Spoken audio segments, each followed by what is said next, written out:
It was 2013 when I first saw a movie called One Step from the Grave. It was just released direct to DVD and didn't get much attention at all. Now, I wouldn't blame you if you haven't heard of it. It's the only reason why I know is because I searched up all these horror movies from the early 2010s trying to find something new to watch, and this came up. It sounded interesting, so I clicked on it, but man, it was one of the most boring horror movies that I had ever seen in my entire life.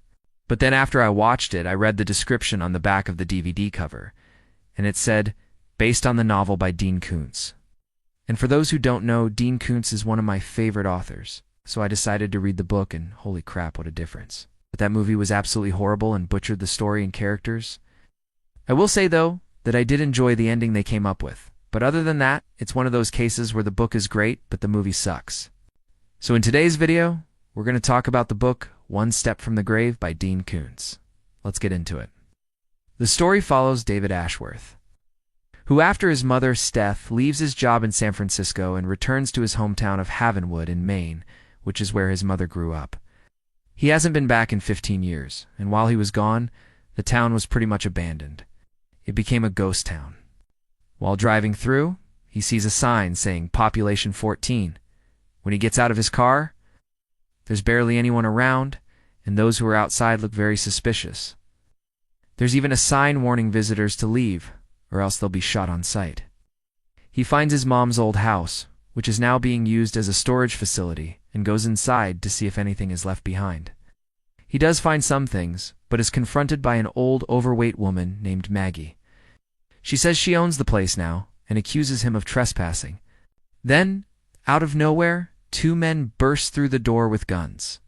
They also think that David is a trespasser, and say that if he doesn't leave, they're going to shoot him. But before he can escape, one of them grabs him and pulls him outside to execute him. David is saved by a young woman named Claire Morgan, who lives across the street. She shoots both of the men and kills them, saving his life.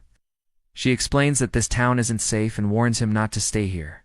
But David feels that something is calling him back to this town and wants to figure out what's going on. Claire decides to help him and they go to the diner to get something to eat. This is when we learn more about this town. Apparently everyone who comes here meets a horrible fate. People go missing, others are found dead. No one really knows what's going on. Even the police force in the nearby town doesn't want to come here. The people that do come here tend to get killed.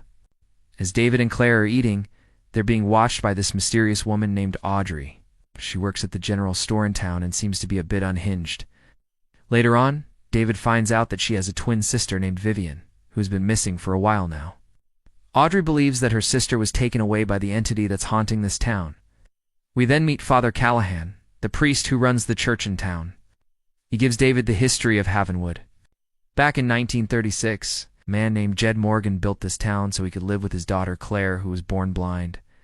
He lived in a mansion on the outskirts of town, and one day he invited Father Callahan over for dinner. Jed was a scientist, and during their meeting, he revealed to the priest that he had created a machine that could pick up radio signals from other dimensions.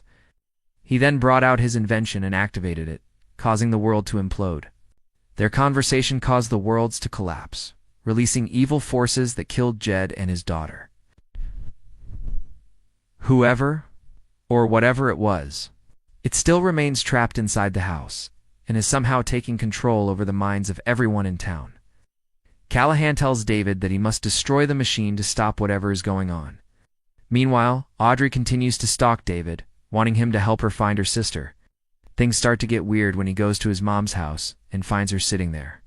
He thinks he's finally losing his mind until he realizes that this is actually his mom, and she was unkilled like he thought.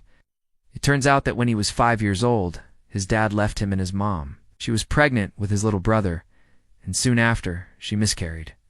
His father was working with Jed Morgan, and somehow he was involved in that incident.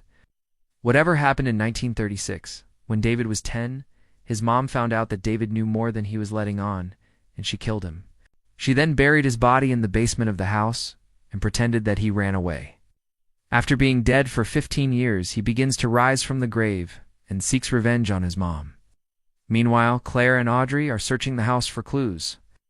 Audrey is getting more and more unhinged, and she attacks Claire, knocking her unconscious. She then tries to kill her, but is stopped by David. He had risen fully and was now alive. He doesn't really remember what happened, but he does remember killing his mom and drinks her blood. They decide that the best course of action would be to go to the house that Jed Morgan lived in and destroy the machine. They're attacked by a group of townspeople who want them dead. They make it to the house and David uses his powers to open up a portal and destroys the machine from within. After doing this, everyone in town is freed from whatever control this entity had over them. David is then forced to return to the other dimension with the portal, but promises to Claire that he'll be back. We then see him standing next to Jed Morgan and his daughter, who are very happy to have company. Now obviously, that's going to be different for everyone, but I really enjoyed this book. I love the mystery surrounding this town and whoever is haunting it.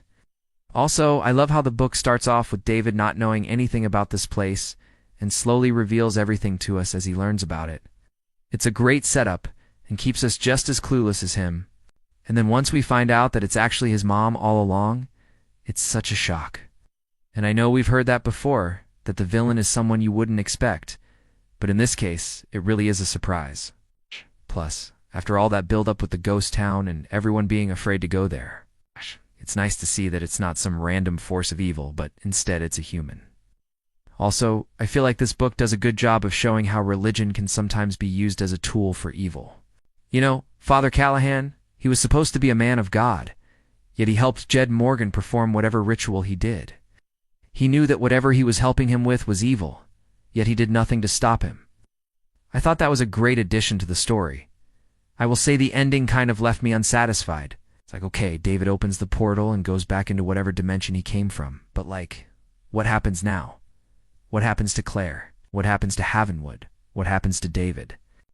Like, I guess technically the story is over, but I wish we got some closure. I wish we saw how everyone dealt with what happened.